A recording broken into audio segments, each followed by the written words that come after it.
be here tonight. There's about 34 of us here tonight, and we're kind of upset. We're upset because first thing I want to make sure everybody here is clear. I hear a lot of people here in the city of Jurupa Valley call the sheriff's department the sheriff's department. Well, correct me if I'm wrong, but the sheriff's department is contracted with the city of Jurupa Valley to be our police department. So, I like to tell everybody here that it's your police department, Mayor. It's your police department that is telling us that when we call you for a 911 emergency, that you're not going to come out. It's the mayor's police department, not the sheriff's department. It is the city of Jurupa Valley Police Department. So basically, when that dispatch tells us, hey, we're not coming out for any more of your chicken calls, what they're saying is, Mayor, you told your police department that your constituents in the city of Jurupa Valley are not going to get the coverage that we need when we've got foreigners, and I like to use the word foreigners, because bottom line, we've got people coming around here in unmarked vehicles, Idaho, Texas, Arizona, and they're killing our chickens. They're walking into our Spanish-speaking immigrants, and remember, I'd like to remind you that we're in the state of California and a sanctuary state.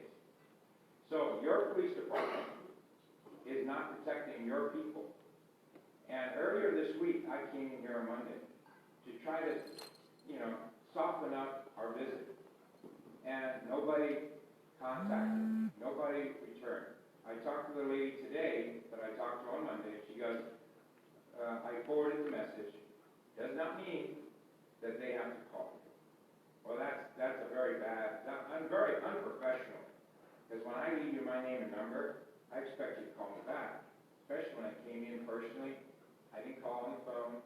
I personally came in here in my bird shorts and my bird shirt. Right? I want to show you my bird because I want you to come get this. That's what you're doing. You're killing our chickens.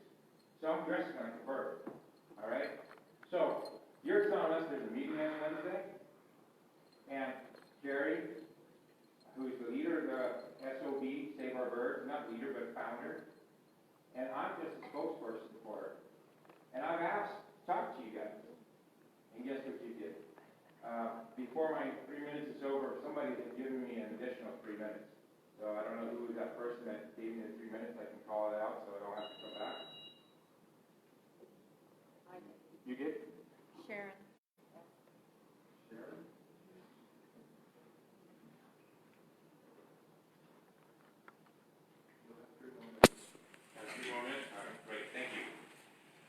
So, with that said, this is what we expect from our city council.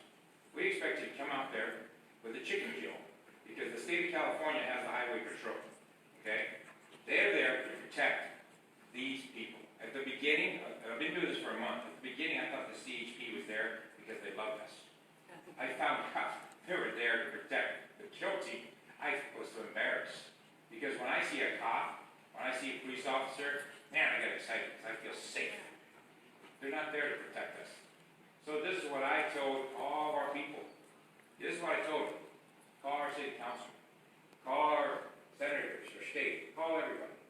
Even if you know that you can't do anything for us, it sure would be nice if you stood out there with us. Just stood there and just say, John, I'm so sorry. Or Gina, who lost her 7 pets, I'm so sorry. That's what we need from you guys. Because we know the fact. We know Gavin Newsom. We know this is a Democratic state. We know this is union-based. We know that the Jurupa Valley is a small city, and we're understaffed, under budget, and you need some great ideas.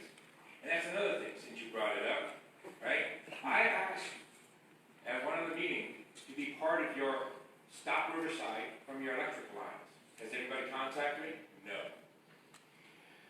I'm hurt. I'm hurt because I found some information that might be helpful to you guys. You guys are professionals. You got to do everything black and white. Guys like me, we don't. We get people giving us information all the time. Until you get a bigger budget, folks, you should be reaching out for a guy like me And here's your suggestion, or it's my suggestion to you. You got the police department who won't come out to protect us, right? Put them out there on Van Buren. Give them a ticket. Everybody that's coming out of Riverside every morning, give them a ticket. Give everybody a ticket that's coming into Riverside. Start to educate these people. As soon as you give them a ticket, give them a flyer, show them about the electric line, right? And that the same thing, same concept. Wherever downtown on Rubin, give them a ticket coming in. Give them a ticket going out. Teach our people in the Jurupa Valley, don't go through Riverside. Go around. Don't spend money in Riverside. Go around. This way, if we bleed them dry, they might think about putting the electrical lines underground. Now, just so you know, I ran for city council and I lost. Not because I wasn't good enough. Because Ward 7 is a religious ward. Seventh-day Adventists and the Mormons are running off to see who gets elected. So we're still in the same hole that we are in Riverside and Ward 7. My Hispanic community would not be represented. All right? Thank you for the time. Appreciate it. And we appreciate your value and sincerely do understand your comments. Can you imagine if I was...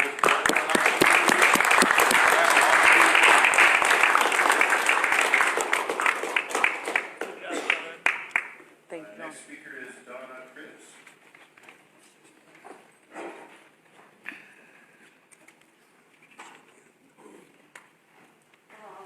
I'm Donna Cribbs. I live in Jurupa, California. This one? Okay, I'm Donna Cribbs. I live in Jurupa, California. On this last Tuesday, June 4th, around 10 in the morning, police knocked on my door. And they were the California CHP, Highway Patrol. And I don't remember them showing me any warrant. No warrant. And I didn't get any copy of any warrant. And they said, we're here to kill your birds with the DFA and the USDA. So I had to just grab my bathrobe, get out there. Right away they started shoving papers in my hand and saying, sign this, sign this, sign this. I didn't have my glasses on, I didn't have a chance to get them. And I couldn't hardly see what I was having to sign. I just had to try the best I could. I have cataracts in my eyes that need to be operated on right now. And I couldn't see what I was signing, but I did see a paper that said, we want permission to kill your birds and you don't get a chance to appeal. I said no to that. I did not sign that. But, excuse me. They did not show me any proof that Newcastle disease is in our county. No proof. We had our birds tested the Sunday before, 10 of them, by the CDFA and the USDA. The results were not back yet. This is the fourth day. They said 3 to 4 days they'd have test results. No test results as of tonight. So, and our birds are healthy. There's nothing wrong with we have chickens, ducks, and geese, and peacocks. They're all healthy and fine. And I've studied what Newcastle disease is in my chicken books, and I know what signs there would be if they had it. And there is none. And this is just a sampling of what I see going on in Paris and others around me. And so they didn't show me any sign. They came out there and they commenced to kill, and I heard 4 pops, and I saw them go out there with their guns on my property, private property. What happened to our constitutional rights of private property and privacy to live free on our land without government intrusion? I see it gone out the window. And so they commenced the killing, and I sat where I could watch them, everything they did. And they stopped all of a sudden. They went in the chicken house, and then they came back out, and they stopped. And I thought, what's going on? And my husband had got there by that time, because I was alone when they first came, just me. And so he got there, and we went up and said, what's going on? And they said, oh, you're in the wrong zone. They weren't even supposed to be killing in our area. It's not in the red zone, but yet they were. And then they got calls from somebody, and all of a sudden they stopped and said, "Oh, we're sorry." You know, they'd already killed 4 birds, but they're sorry. And we just really feel like our constitutional rights have been walked all over. And we're upset. And we'd like to see a stop for this kind of Gestapo action. And I think somebody has given me more time. Okay.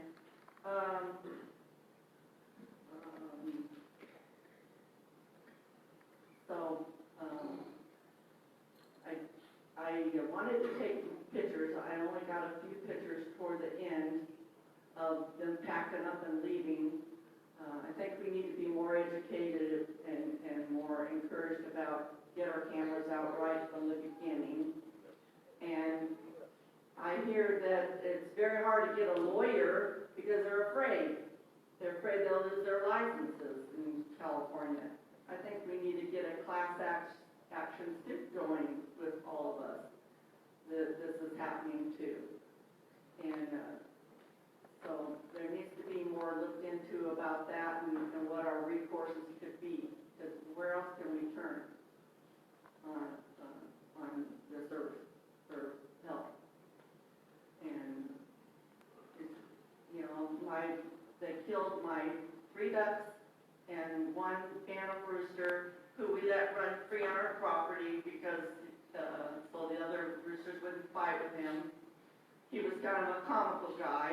I called him Spanky. And he was the chicken that they killed because he was loose. And I have 5 peacocks. They're very valuable. And I didn't want them to be destroyed. We're raising them, hoping to make a little income with them. We're retired. And so, is that? Just a few more seconds. Okay, anyways, you know, as soon as the quarantine's lifted, I'd like to be able to sell them. And we're raising geese for feed, for food, for us, and also just for our pleasure. Okay. Thank you. Thank you.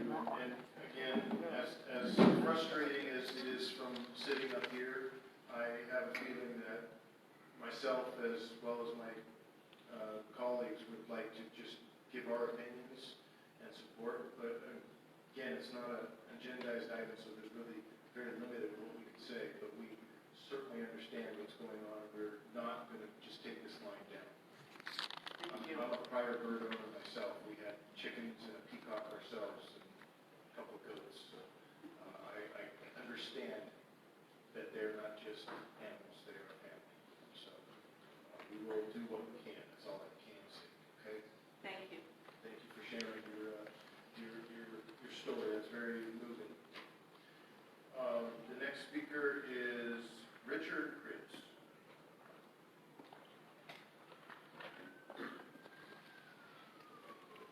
Thank you, Mayor and Council. Yes, on May the 30th, I had taken my wife to the doctor. I came home, and there was a kill notice for my chickens and my birds on my fence. So by the time we got home, it was too late to call. They gave me a number to call. They said I had 24 hours to try to get an appeal. So the next morning, at 6:30 in the morning, I called the number they gave me. I got a reporting telling me that they worked from 7 a.m. to 7 p.m. And so at 7:05, I called them again. And what I got was a reporting telling me due to the Newcastle disease, their workload was very heavy. They probably couldn't get to me, but they would return my call. I left my name, my phone number, my address, and the reason why I was calling. And at that, I didn't stop there, though. I looked in the phone book, and I got the address and the phone number for the CDFA office in Sacramento, and the one in Ontario. There's one in San Diego.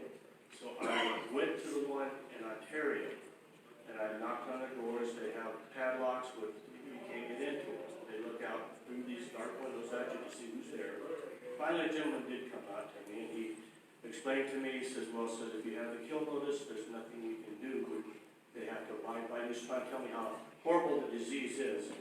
And I explained to him, yes, I know, but my birds haven't been tested at that point.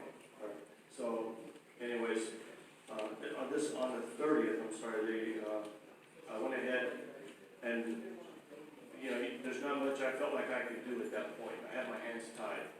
But on June the 2nd, on Sunday, there was a gentleman came to my gate again from the CDFA, and he explained to me, he says, well, it says, no, we're going to swab the birds, what we call a clean team, we're going to swab them, and then we'll go from there. And so we asked him, well, will you be killing my birds? And the answer was, no, we'll not be killing your birds until the test comes around. On June the 4th, they showed up. That was on a Sunday. On June the 4th, on Tuesday, the kill team showed up at my property. Now, they did come in. I was not home. I asked them to notify me so I could be home with my wife so she's not by herself. They came in. They went ahead and told her, she showed them the notice from the gentleman on the 2nd. They said that didn't matter. We don't care. We're here to kill the birds, right? They wouldn't give her a chance to get her glasses. She couldn't read what she was trying to sign there. And if they did the test on June the 2nd, I should have had till today, June the 6th, to know whether my birds were infected or not. As of right now, I still haven't received a call from them saying that my birds, and they said if you don't receive a call, your birds are probably, the test was negative. Okay? But they didn't wait. They went into my property. They backed their trucks up. They went ahead and killed 4 of the birds. And then in the midst of this, they stopped. And so they were standing out front. I went out there to ask them, gentlemen, what's going on? And they informed me that they were contacting Sacramento, that there was a call came to them that it was confusing, and they wound up that they were in the wrong area. That's what they told me. We're in the wrong area. Now, I feel like wrap it up. Your time has expired. Oh, I'm sorry. Oh, is that extra time? I had an extra 3 minutes, sir. Who gave you the 3 minutes? Kaya Just Kaya? Kai Esteban? Yeah. Okay, yes, you have 3 more minutes. Okay. She wrote it in order, I didn't see it. Okay, my apologies. Keep going. So, after they killed the birds, after they entered my property, where there's signs on the property that says private property, no trespassing, then they told me, they said, well, sir, we're awful sorry, we can't bring the birds back, but we'll reimburse you for the birds. But it's a little bit too late for that. Now they have already entered private property. Whether it's a mistake with Sacramento or Ontario, or whether they just can't get together, I'm not sure what the problem is there, but I felt like it was very unprofessional the way that they went about doing it. And I feel like they just violated my rights as an American citizen to private property, and they killed my animals. And all they could say was, gee, we're sorry. If something had happened at another level, where a person did something wrong and they said, gee, I'm sorry, sometimes that wouldn't be enough. There's legal action that has to be taken. I'm trying to speak for the rest of the people that have birds. It's not fair that they should just be able to come on our property and just order you to stay out of the way. They bring their own police department with them, and they just treated us like we were criminals. I had 3 of their trucks backed into my yard. I had 5 of their cars and about 3 or 4 highway patrol vehicles sitting in my front yard. You'd think I'd kill somebody and bury their bodies in the backyard.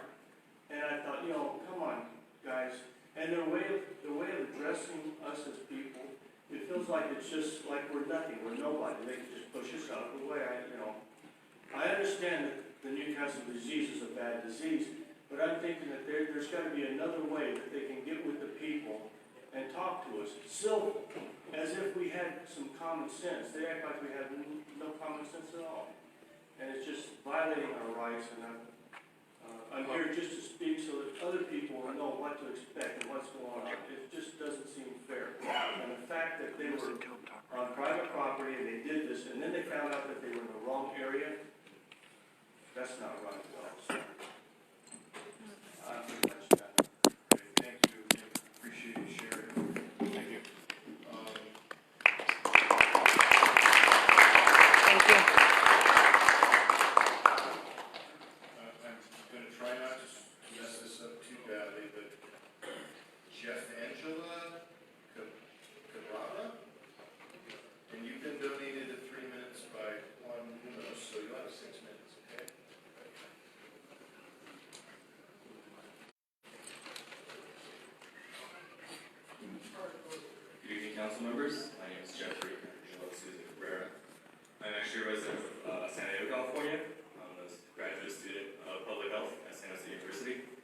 I'm here tonight to represent my father, Anastasio Cabrera Jr. And I'm here to speak in regards of the virulent Newcastle disease that was supposedly affecting the bird livestock of rural communities in this area. The California Department of Food and Agriculture, or the CDFA, have been abusing their power and are harassing the rural communities of the empire. Members of the CDFA have no regard for public safety and are not respecting people's rights to their private property. They have been using live ammunition to kill these birds, which you have heard from testaments previously.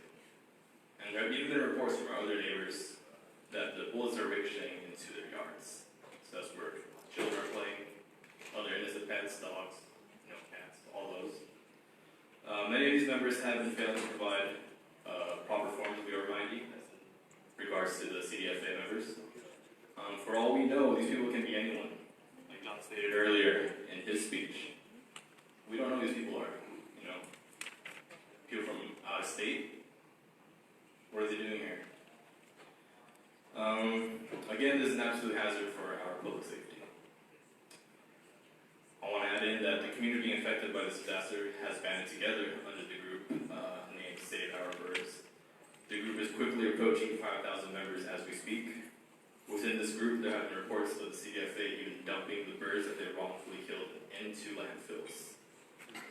Now, from a public health perspective, in regards to epidemiology, this is extremely dangerous. Whether or not the birds are affected or not, this can allow the virus to run even more rampant, even within places that, again, like I stated, aren't even in this area.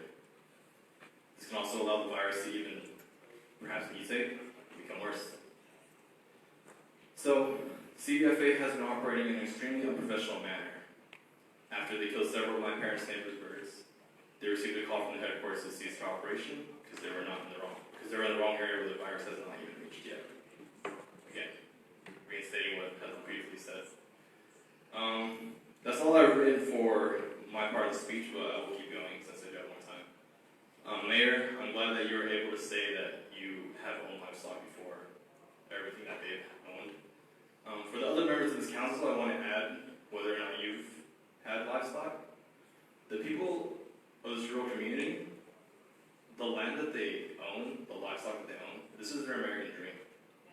Yeah. A lot of these people, they came a long way, My family were Filipino immigrants.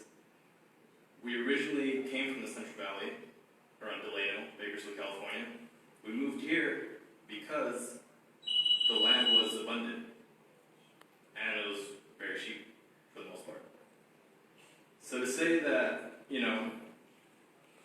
as I stated before, there's these Gestapo-like people, that's pretty serious, coming into our lands, killing our animals wrongfully. That's definitely not right. And that's why I'm here to represent my father, which couldn't be here tonight because he had other farm work to do. But I don't want to speak on his behalf.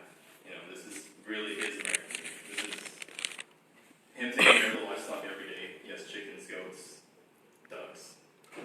He does that every day, they're retired. That's literally his passion. That's his therapy. He's a diabetic, but he's still walking around. And thank God, because, as we know, when you stop moving, that's when the disease really kills you. So I'm really thankful that he was able to find an acre of land in Nuevo, California to be able to keep doing what he loves. And I'm really appreciative of God for bringing everything together because they found that plot of land when I graduated from San Jose State University in 2016. So I was able to help them move out from the Central Valley, where my mom's health is being affected from, all the pollution out there. So we are really thankful that we found this area. But now that the CDFA is tormenting the rural community, it's a problem. It's definitely a problem. And it's an issue with me, even though I'm out there in San Jose, California. Yeah, it's only an hour and a half away, less than that, but I want to be part of this fight, this battle. And maybe I'll try to go to that meeting as well, where the CDFA will be present. But again, I'm glad I was able to speak for the behalf of this community. Everyone here is new to me. I came here with my mom, my nephew, and our neighbor. So everyone else here is pretty much new to me. But that's what I want to say, and I want to thank you for your time. And we thank you as well.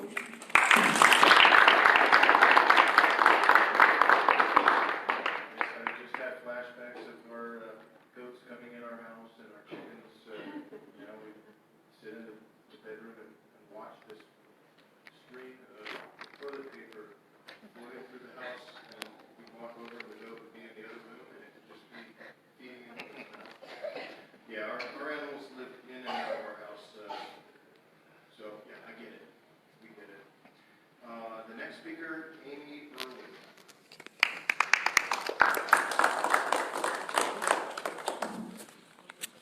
Good evening, my name is Amy Irwin, and I come here tonight as a concerned resident of Jurupa Valley and also a strong supporter of SOB Save Our Birds movement. After months of watching all my neighbors lose their birds and talking with many of them about their experience with the CDFA, things just aren't adding up for me. My first concern began when all of this started late last year, when CDFA came canvassing my neighborhood claiming an outbreak of viral in Newcastle. At first, it seemed just a sad situation. That was until I started speaking and hearing from all my neighbors claiming their birds were healthy. Fast forward to now, and I still have not heard from anyone claiming to have seen this disease in action. Looking at the number of birds killed, you would think more people would be seeing their birds die of this disease. Since becoming involved with Save Our Birds, my concerns have only grown. Since I'm limited in time, I will only name my biggest concerns, but honestly I could go on and on. Let's start with wild birds and bird control. If this disease is in fact here, why are we not seeing pigeons and doves dying in the street like we did in the 2002-2003 outbreak? Why is there no wild bird control being done? Just last week, over 500 very valuable pigeons were slaughtered, yet I still see wild pigeons flying freely. Second, I would like to speak about biosecurity. It would seem as if the CDFA employees have received little to no training in this matter. From walking door to door with the same pair of booties, to yet another incident last week, where a CDFA employee was videotaped killing birds for a good 5 minutes with absolutely no biosecurity suit on. There seems to be no professionalism in this area. My next biggest concern is actually a very big one.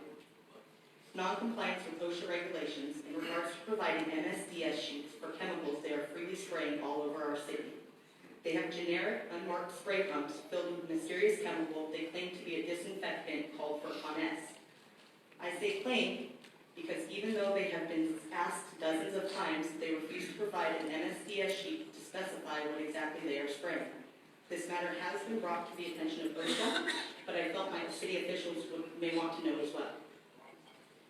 Last on my list of concerns for tonight is lack of identification. These government employees that are showing up to residents' homes are refusing to show homeowners any type of identification. They make sure to keep their badges flipped around and refuse to give names when asked, yet for some reason feel it okay to take pictures of our license plates, claiming they are in fear of us.